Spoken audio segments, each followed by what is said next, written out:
Production, may problema sa pasahod, hindi na umano happy ang staff ng dalawang projects. Kasi out of the supposed 11 payments, 3 pa lang ang nare-release. At ang lalong hindi nakaka-happy, since November 2023 pa raw sila nagtatrabaho kaya ilang okasyon na rin ang nagdaan na hindi nailabas ang perang inaasahan.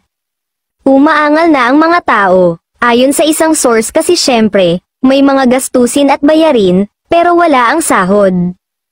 In fairness sa kausap ng staff sa production, may reply naman daw, yun nga lang, unsure kung kailan sila mababayaran, walang definite date na binibigay, walang definite answer.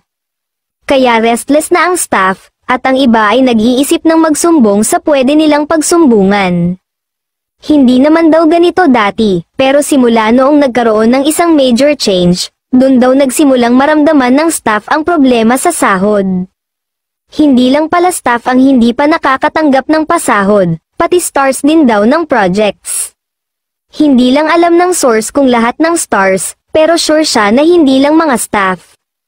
Hindi rin alam ng source kung bukod tanging ang kanilang production ang may problema sa sahod o kung damay din ba ang lahat ng may project sa company.